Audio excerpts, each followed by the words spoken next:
Welcome to Musicians versus the World, the podcast where we explore aspects of music and musician life that may not have been covered in music school. I am your host, Christine Smith. And this year we have discussed many things about staying healthy as musicians. We've talked about keeping ourselves mentally healthy, emotionally healthy, and physically healthy. But we haven't really explained what happens when we're doing all of the quote unquote right things, but then something unexpected health-wise happens to us that could derail our lives and our careers. So we're going to explore that a little bit today. And this is a topic that is very, very near and dear to my heart. And so I'm extremely grateful for my guest who's joining me, Bradley White. He's come to share his story with us and to talk to us a little bit about things that he has done in his career as he has faced some unexpected events. So a little bit about Brad. He is a trombonist and joined the Houston Symphony in the fall of 2001 as associate principal and second trombone. He is a native Houstonian and earned his bachelor's of music in trombone performance from Rice University's Shepherd School of Music in 1993. He went on to study at the Manhattan School of Music in New York City, where he received a Master of Music in 1997. White has performed with ambient brass, the Houston Ballet and Grand Opera Orchestras, and the San Antonio and Hawaii Symphonies. He currently lives in Houston with his family, where he enjoys antique shopping, skiing, and watching South Park and horror movies with his twin 16-year-old daughters. So, Brad, thank you so much for being here, and welcome to Musicians versus the World. Thank you. I should have added Atlanta and Fort Worth on there as well. Oh, So, were you? yeah, I just Hey. realized there are some other orchestras I've played with. Yeah, Um, we're a big fan of Atlanta. I think We go to it's see great. the Atlanta Symphony often. We love that place. Oh yeah, it's great. I have some great friends there. It's a fantastic orchestra. It really Yeah. is. Yeah. So, what was it about music that made you want to work in an orchestra and make music your life? Um, I've told this story once or twice, but it really does go all the way back to the old cartoons, especially the Tom and Jerry cartoons, not the newer ones, the ones that came out in the 70s, but the ones that came out in the 50s.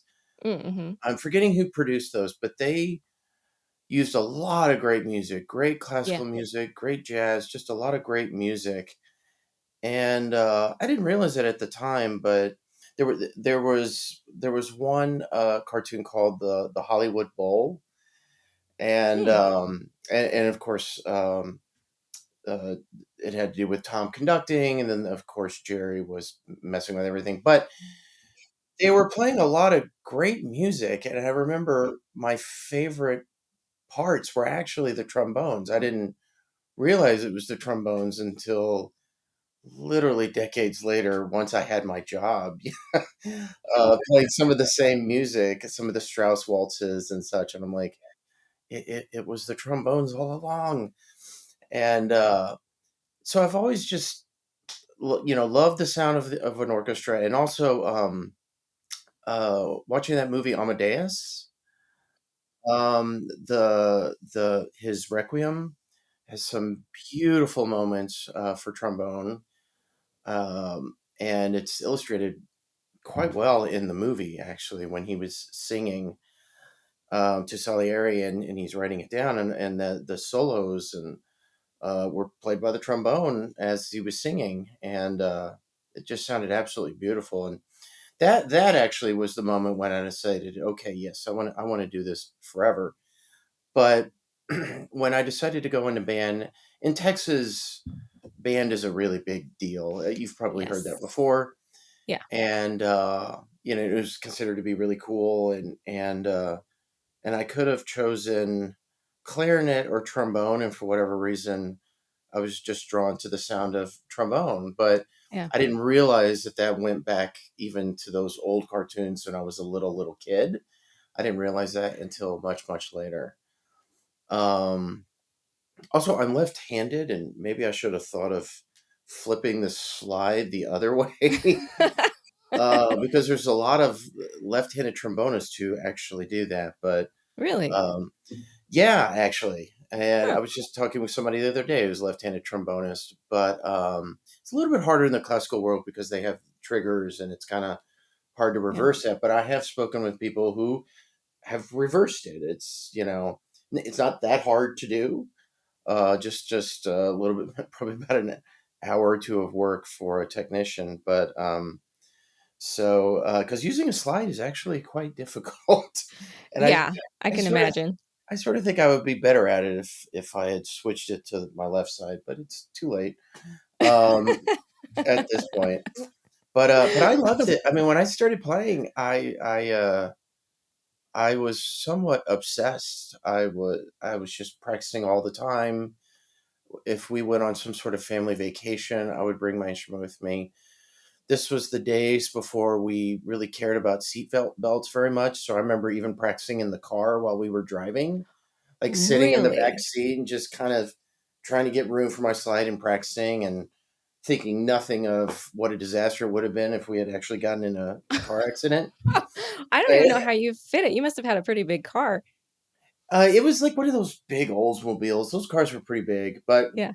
I would just sit up kind of in one corner and sort of towards the driver's chair.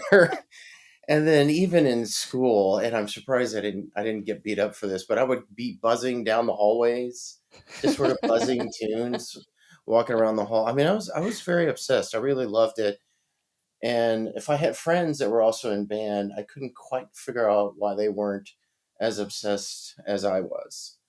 Yeah. That's how I was. And and then, like I said, the Mozart, the Amadeus was probably in high school, my sophomore or junior year, and that's when I thought, yeah, I definitely want to do Yeah. this forever. So, Yeah. Yeah, the trombones definitely have a beautiful and strong sound.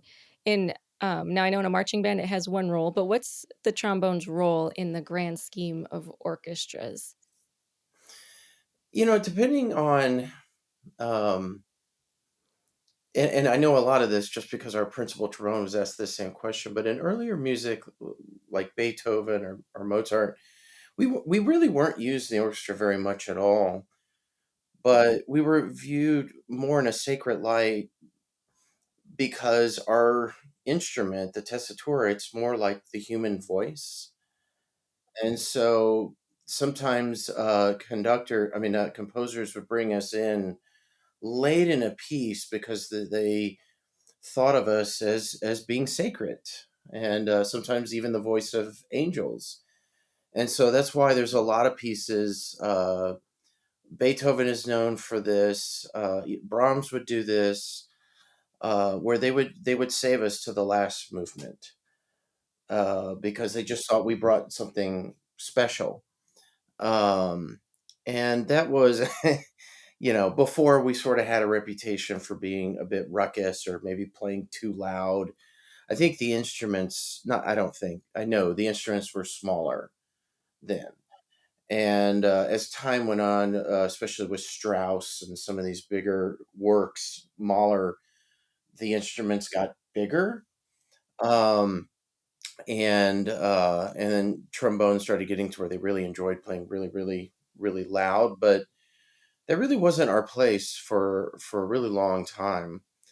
Now we have so many different things that we can do, whether it's jazz, whether it is getting back. We're actually doing Mozart's Requiem this year, and I still absolutely love that piece. I mean, the Oh yeah. sound. We support the choir. Like I said, we more like the human voice, and it's just so beautiful the way Mozart uses us. Same with Beethoven. I mean, it's kind of tricky to sit there for a really long time and then all of a sudden play some really difficult passages. Oh, That's I bet. that's that's kind of our life.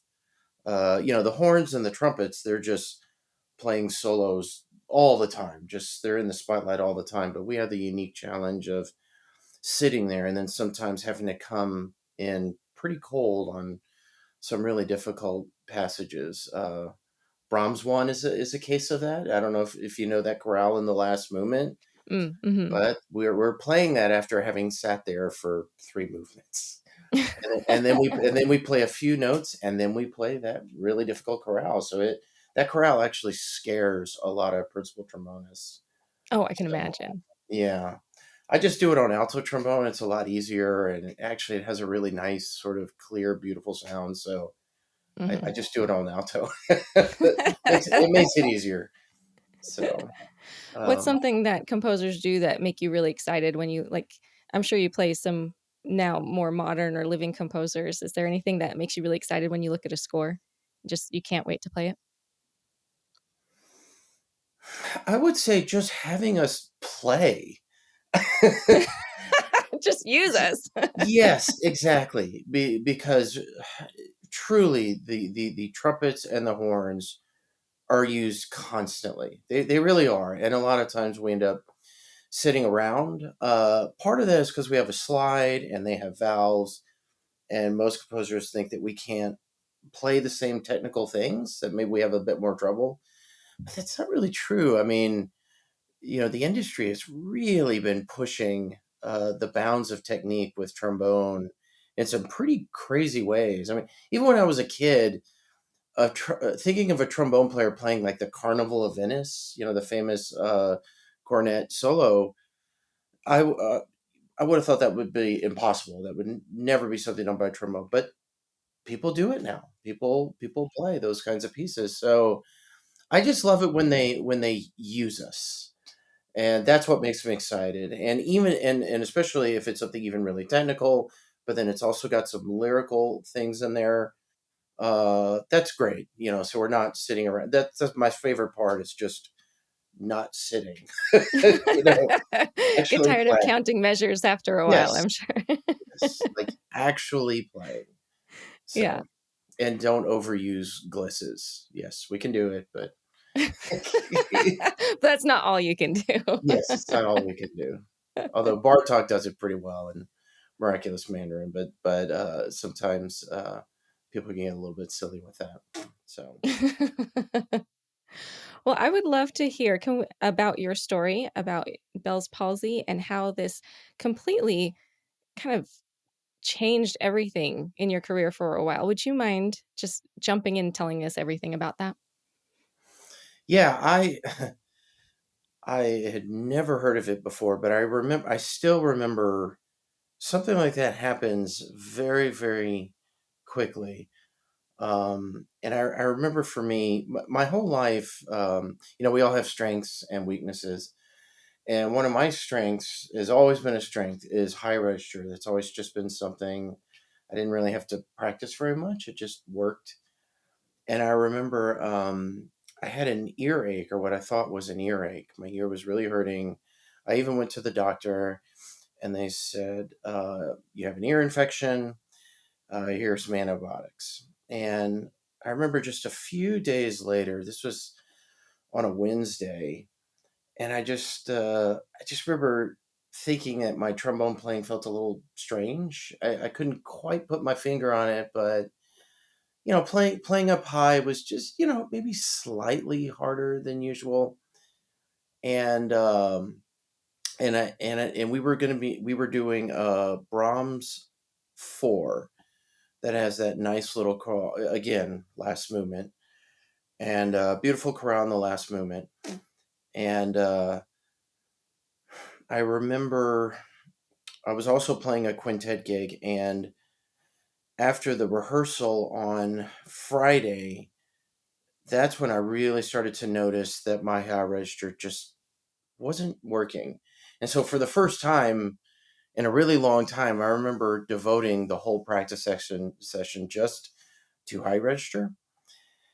And but I got through the show that night. It was fine, but it was Saturday where I went to the show that night, the Saturday night show, and I remember warming up and trying to buzz, and I couldn't even buzz an octave without there just being breaks all in the sound. Normally, you should be able to just sort of buzz up and down, almost like like a slide whistle. There's no breaks.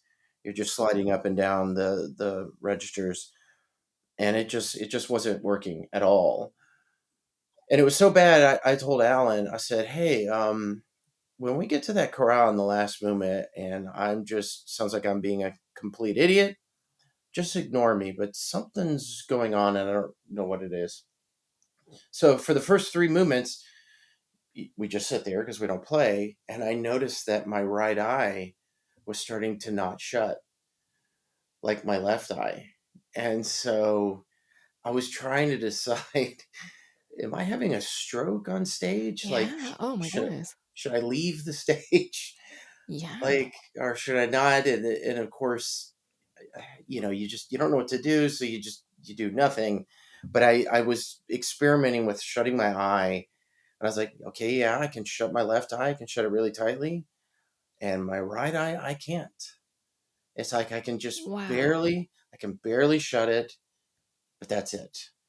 And so 3 movements of that, just okay. I wonder what's going to happen when I pick up my trombone. So when I picked up the trombone for the last movement, it was so bad. Something was so wrong that I remember I immediately moved my mouthpiece to the left side to try to make it work.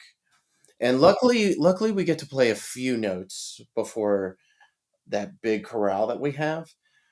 But I played that whole chorale just kind of on the left side on a completely different embouchure, and every note was just really trying to figure it out in the moment. I was just trying to get the notes. And I remember there was a note at the end that's not even that high, but at the time I knew this was a high note, and I just barely got it. And as soon as the show was over, I don't remember really saying anything to anyone there. Although I do remember Alan saying, "Well, that sounded fine."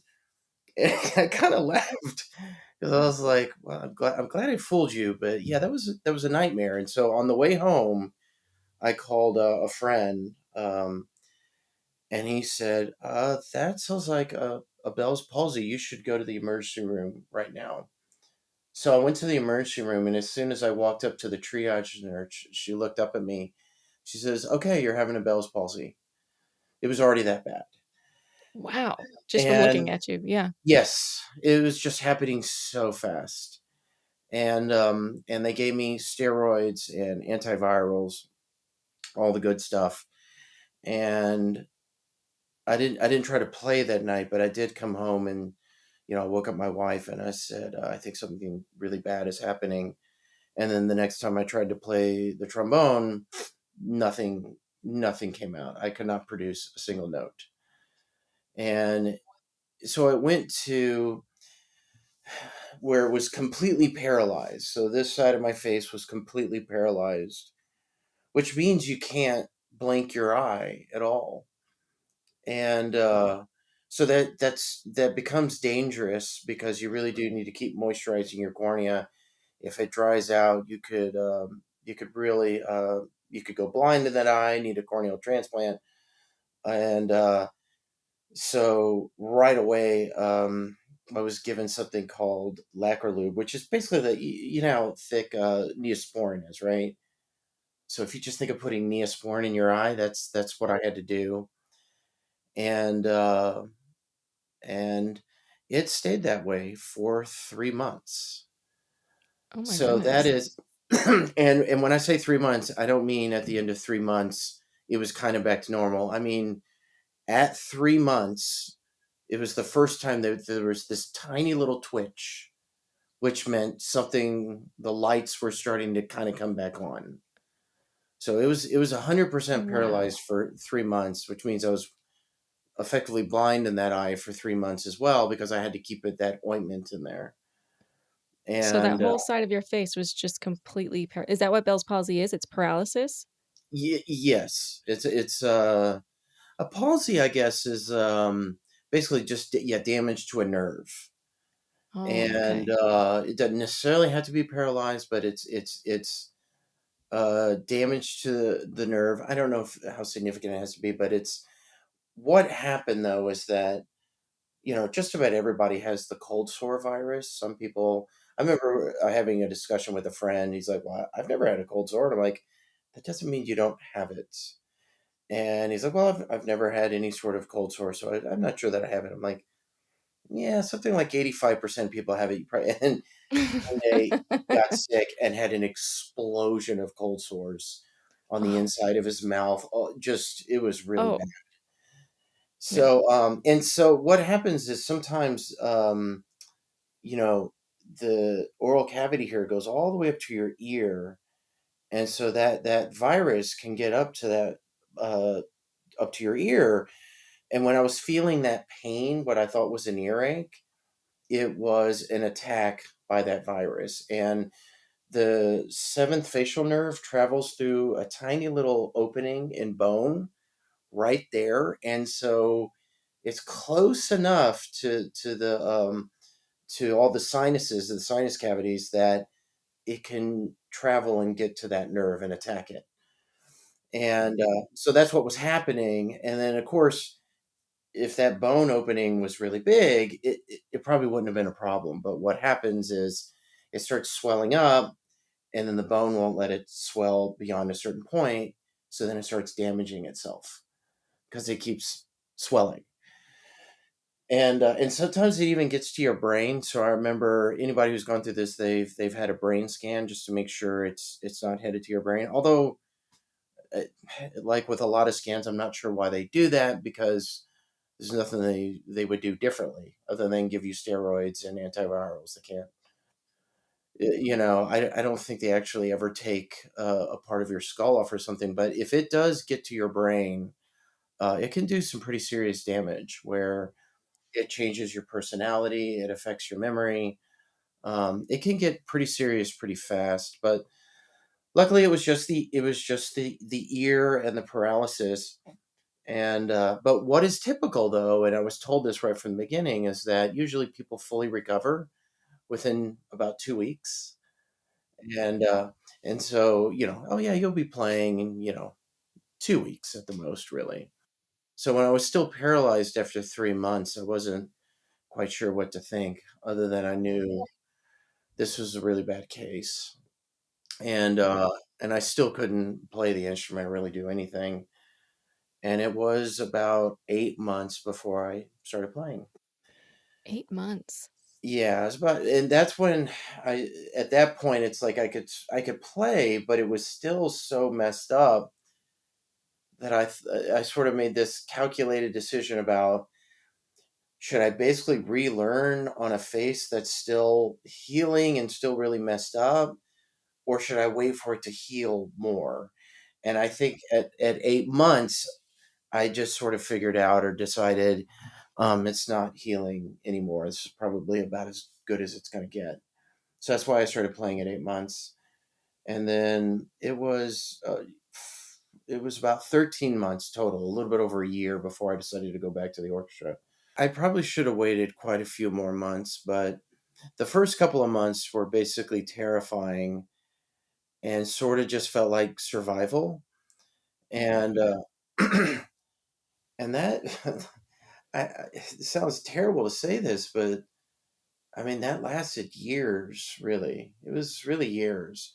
I remember thinking 4 years on, around 4 or 5 years, that finally I was starting to feel like I was kind of getting control over it, and it wasn't. And every concert wasn't terrifying, because Wow. that's kind of how it felt for a really long time. It's just like, okay, how am I going to survive this week? And of course, I was not taking any outside gigs. I wasn't doing Right. anything extra. Everything was just about surviving the week as best I could. Still, even after a year or two, was really weak. And then that's when I started doing exercises just for this side of my face, just kind of flexing that side and doing multiple sets every day. And I remember after about 3 months, finally I was able to hit some high notes that I hadn't hit in years because of the Bell's palsy. It sort of sounds like, okay, it was a little bit rough. I got over it, the end. But that really wasn't the end at all. About a year after I returned to the orchestra, maybe a year and a half, we were on tour playing "The Planets" by Holst, and I noticed that while was playing, a lot of times it'd be higher, sort of a little bit more muscularly intensive. This sign started doing, and I'm still not quite sure how to describe it, but it was basically like a muscle spasm where it would sort of twist, Mm. and for about 2 or 3 seconds, I could not play. Like I just did not have control over what I was doing, and it Oh. was and it was unpredictable. I could sort of tell maybe about a second before. I said, okay, this is about to do it. Gatorade actually helped, Hmm. and so that sort of got me through the rest of the tour. But then I started noticing that it was coming back at the end of seasons because we have a pretty heavy season that we do, and I started noticing um, that it was coming back around April and May, and there was one time where it was so bad, and I just could not. It was just happening constantly, and I couldn't get control of it. That I went out on disability again, Mm. and I actually didn't play for about 6 months, thinking, well, maybe it's just fatigued in some way. So I was off the horn for about 6 months, and then I picked up the horn, and it immediately started doing it again. And Really? and so it was one of those moments where I thought, well, I mean, am I done? And I said, well, why don't I just try something completely crazy? So Mhm. I tried to really stick my bottom jaw out and just offload everything to the bottom part of my jaw, and that worked actually. And the spasming went away almost completely within a day. And so I thought, okay, I can come back to work, but I had to constantly remind myself about the new way of playing, offload everything down here. And so that got me through years. But then finally, and maybe this was about maybe 2 or 3 years ago. Here we are, about 13 years on, because this first happened in 2009. Um, it came back, and no matter what I did, offloading anything I tried, nothing really seemed to work. So I get to this point where nothing is working, and I'm wondering, well, I mean, maybe I do have some sort of dystonia. And so in the brass world, there's not a ton of research on dystonia, but in the string world, there is. And so I was doing some research there, and they said, a lot of people said, well, it's a brain mapping issue. And so what string players would do is they would put a glove on their hand so that it felt different, and that helped string players. I don't know if maybe pianists have tried it too. I don't know. But and I remember telling a friend about this who plays in New York, and he said we actually do have a few string players that play with gloves on their hands. And he's like, I didn't know why.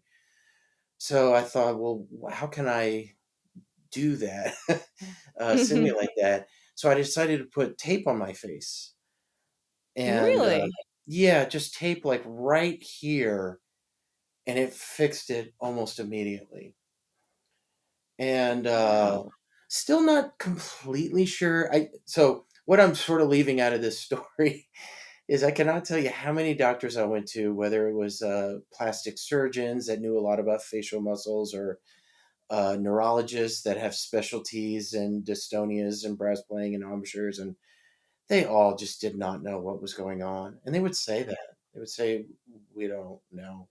Because you're such an unusual case. That's what they would say. They would say, somebody who has a case this severe, they just stop playing and they go do something else. Maybe you should do something else. Um, so they kept calling me. So I have a good friend whose father was a neurologist, and he was going back looking at studies back to like the 60s that they did on just trying to understand what was happening with me, which is just not something that's been studied a whole lot. But the tape worked, and so now, even to this day, 90% of the time when I practice, I put this tape on, and Really? it it it It keeps it works. away. Yeah, I haven't had any problems with it spasming or anything for, Huh. I want to say 2.5 years now. and I have done way more. I mean, I told you I was on survival mode for what feels like the last 10 years, but in the Yeah. last year and a half, I've been actually acting principal because our principal retired. Mm. And not only have I done that without getting any spasms or getting in any trouble, but I think I've performed something like 10 or 11 recitals because Really? I was just trying to really push myself. So my Yeah. face has really held up to a lot, because of figuring out this tape thing. Now, of course, sleeping is still super, super important. Right. And then also got in the habit of maybe drinking coffee or an energy drink, Mm. when I'm headed to my show, which does cause sleep issues because a lot of times I get home and I'm just completely wired and can't get to sleep till like 3 or 4 in the morning. Mhm. Um, But it but helps you so, get through the show. oh yeah, it Yeah. really helps. Yeah.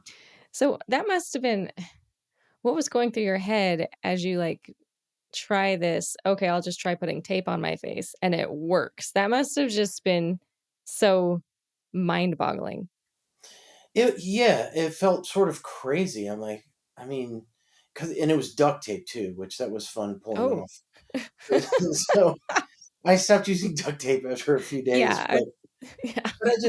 I don't know. I just like, well, it can't hurt. I mean, I was very determined to not actually admit, okay, it's over. So as long as there was something new to try, and no one had brought this up, still no one has said anything about taping their face. I've mentioned it to a few people who maybe had an injury or something like that, and I still don't even know what it's doing. I don't know. I mean, if it's vocal dystonia, it's because there's a different sensation, and or it could be that it's like how athletic tape is normally used, which is it just helps support the muscles. Or maybe it's helping to encourage me to use the bigger muscle groups and just take a little bit of strain off of the small muscles.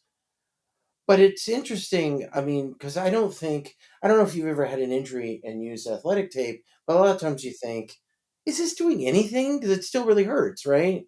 So I've had that experience with every other muscle group that I've used tape for, and, it feels like a Band-Aid on a gunshot wound, but for some reason, on my face, it's just incredibly effective. So I sort of think something else is going on, but I don't know. And, you know, all I don't have too many MDs as friends, and the neurologists were so useless, that I haven't really gone to a neurologist to, ask them what they think is happening.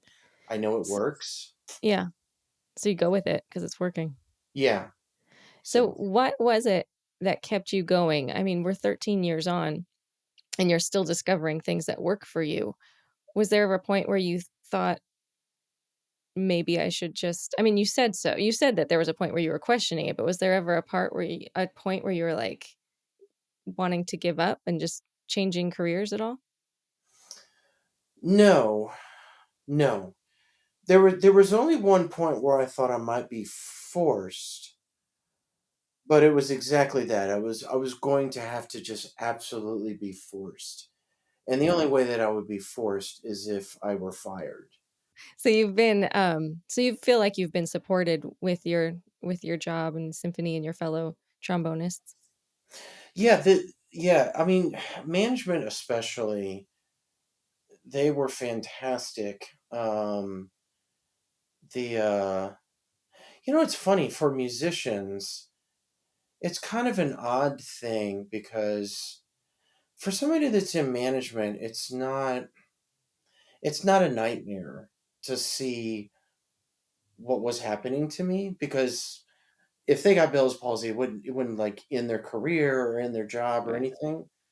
But for other musicians, even just seeing me, it was really hard for them. And so you end up being really isolated during a time when you really Yeah. don't want to be isolated, but it's just the nature of the beast. It's kind of what happens. And I So remember when what's I the Oh, go ahead. I just was gonna say, I remember when I came back, like, our principal, he actually apologized because he knew what he did was bad, but he just didn't It was too hard. he didn't it was too hard. He didn't know what to say. He's not, very emotional that way, and, kinda tough sort of, exterior, and he just didn't know what to say. What were you gonna Well, ask what me? Oh, I was gonna ask, what should we do if we have a colleague or a friend or family member going through something like you've gone through, something so long lasting? The It's recovery's that long lasting. What's the best way we can support them? it's just great to just call and say, "Hey, how are you doing?" That's really it. It's just more of the fact that you care and are reaching It out and really calling. that's it. Yeah. Yeah. I remember when I was out for a while, a lot of people wouldn't call, or when they called, they only called because they had read something they thought would fix me, you know? And so there was a lot of unsolicited advice that was complete ridiculousness, but you appreciate them caring, that's for sure. Yeah, and, So, that's probably part of the they feel like, "Well, if I can't solve this, then I might as well not call," but that's not true. You right. just calling to see how you're doing, and talking about something mundane is nice. So, Mhm. I love that. I thank you for that. I think rest and lowering stress, and I love how you found the joy even in that year when you couldn't be playing. You found that joy in your family and in your girls. I love that. And I love your whole story. Thank you so much for sharing that with me and with our listeners. I truly appreciate it. Just finishing up, outside of injury, what is your advice for beginning, or I guess aspiring musicians? outside of injury, Yeah, just in general. just in general, I would say that it's funny. I sort of heard this question. It depends if you're talking about people to maybe do it for a living or thinking about doing it for a living. You've probably heard this before, where um, if you think you could do something else, then you probably should do that something else. Or actually, Elon Musk said the other day, he said, if you're looking for inspiration to be an entrepreneur, then you shouldn't be an entrepreneur. It's kind of the same thing. I mean, it's a hard thing to do. It's hard on your ego. You have to be really honest with yourself in a way that maybe you don't have to be with other jobs. And there's a physical aspect to it that sometimes, like you said, is outside of your control, and it can happen, and it's extremely tough when that happens. And I've realized that at at this point, yeah, I've been out of the other part of the job market for so long that it'd be really weird to do another job at this point. When you're in your 20s, it's almost like you can do anything. People think 20-year-olds are just magic. um, but as you get older, it gets a little bit harder. So do it if it's something you really want to do, not something that you're being pushed into. You almost have to be obsessed with it. There almost has to be an obsessiveness about your nature. And if you don't have that, be honest with yourself and maybe do something else. And I'd also say that, obviously it should be fun, and it is. It still is fun. But at the same time, one thing about youth is that we just seem to have this abundance of strength. So we can do things really stupidly, and it works because we're just young and really strong. Mhm. But if you do actually want to become, like a professional musician, there's probably an easier way to do everything. And you should Right. always be experimenting and looking for those ways. I just think, whenever, yeah, obviously you just play sometimes to have fun, and I do that all the time. Play along Mhm. with things, and it's just fun. But always, every day, I look at some aspect of my playing, and I think somebody's probably doing this better than I am, and Mm. I probably could do that. And I try to figure it out, or I talk to other people, and I still ask questions as if I were a beginner that seem really stupid,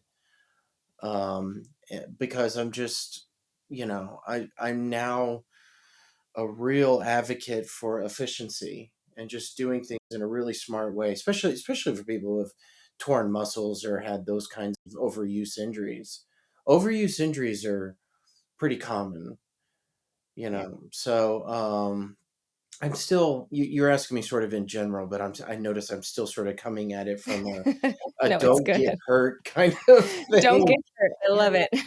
But still, the like these amazing players, like this Peter Moore guy who's now one of the principals of the London Symphony, who won that concerto competition, that national concerto competition when he was like 12. The way that he was playing was just so efficient and easy. And so I really believe in that. Even when you're young, just try to find good teachers that can teach you those easy ways, because then it actually makes things more fun. It Yeah. really does. It's not as hard. Yeah. And so you can That's just actually have fun. fantastic.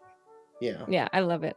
Thank you. Thank you so much again for your advice and sharing your story. I think it's so important for us to hear your story, and because I think it is common, like you said, injuries are common, and the more we hear about other people's experiences, the more tools we have when things ultimately end up happening to us. So I appreciate you doing this and sharing your story with us.